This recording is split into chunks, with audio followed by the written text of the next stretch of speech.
நவகிரகத்துல சூரிய பகவான் தான் அதிபதி. அதுக்கு அடுத்தது சந்திர பகவான்.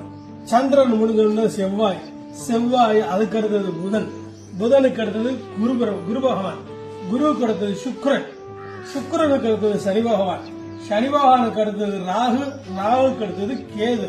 இந்த நவகிரகங்களையும் வலம் வரும்போது 7 சுத்து இப்படியாகவும் வளமாகவும் 2 சுத்து இடமாகவும் சுத்தணும். இது சாயா கிரகங்கள், இது நிழல் கிரகங்கள். இந்த 7 பேருக்கு தான் உருவம் இருக்கு. இந்த 2 கிரகத்துக்கு உருவம் இல்லாதது.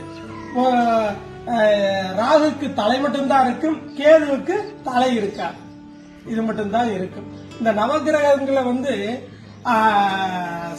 சனி பகவான் மட்டும்தான் தர்மவான். அவரு எந்த பலன் கொடுக்கறதா இருந்தாலும் சரி, நல்லதாகட்டும் கெட்டதாகட்டும், எது கொடுக்கறதா இருந்தாலும் அவரு சிறப்பா செய்வார். கண்டிப்பா சிறப்பா செய்வார். ஏன்னு கேட்டீங்கன்னா, நல்லது செஞ்சா நல்லது, கெட்டது செஞ்சா கெட்டது.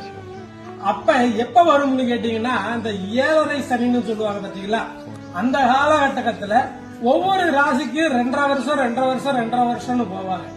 அப்ப அந்த காலகட்டத்துல யாரு என்ன பலன் செய்தார்களோ அந்த பலனுக்கேற்ப பலனை கொடுப்பார். இவருடைய குருநாதர் யாருன்னு கேட்டீங்கன்னா காலபைரவர், மகா காலபைரவர். இந்த காலபைரவரை கும்பிட்டா இவருடைய தாக்கங்கள் கம்மியாகும்னு சொல்லுவாங்க. கண்டிப்பா. இதுதான் விஷயம். தேங்க்யூ சாமி, தேங்க்யூ சாமி.